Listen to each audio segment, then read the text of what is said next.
विधानसभा चुनाव करीब है और all India United democratic front के प्रमुख बदरुद्दीन अजमल जो बिन्ना कांडी सीट से विधानसभा चुनाव लड़ रहे हैं, ऐसे में उन्होंने अपने चुनावी हलफनामे में 169 करोड़ से ज्यादा की कुल संपत्ति घोषित की है। इसके साथ ही उन्होंने करीब 4 करोड़ 45 लाख से ज्यादा की देनदारियां भी बताई हैं। बदरुद्दीन अजमल असम के अमीर कैंडिडेट्स में से एक हैं। वो सियासी तौर पर भी काफी पावरफुल नेताओं में शुमार होते हैं। अजमल को ग्रास रूट जुड़ा नेता माना जाता है और मुस्लिम समुदाय में उनकी खास पहचान है। कानूनी मामले की बात करें तो हलफनामे में अजमल के खिलाफ एक लंबित आपराधिक मामला भी दर्ज बताया गया है, जो कथित आपत्तिजनक बयान से जुड़ा है और फिलहाल जांच के अधीन है। शैक्षणिक योग्यताओं के तौर पर हलफनामे में बताया गया कि अजमल ने दारुल उलूम देवबंद से मैट्रिक तक की पढ़ाई की। जानते हैं बदरुद्दीन अजमल की संपत्ति के बारे में पूरी डिटेल्स।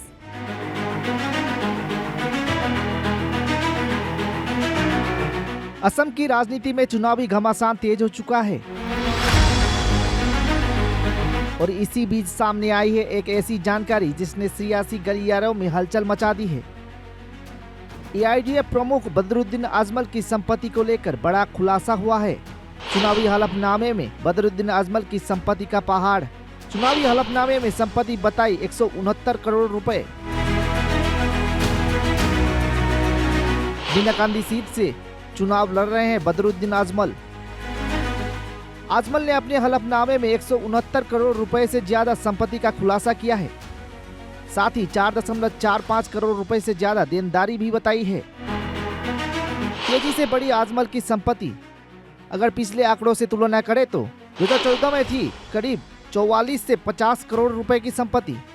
2019 में बढ़कर 78 से 90 करोड़ रुपए पहुंची और अब 169 करोड़ से ज्यादा हो गई है। यानी एक दशकों में संपत्ति में जबरदस्त उछाल देखने को मिला है। हलफनामे में खुला संपत्ति का पूरा ब्यौरा। अजमल के पास करीब 52.43 करोड़ रुपए की चल संपत्ति है और लगभग 149.12 करोड़ की अचल संपत्ति भी है।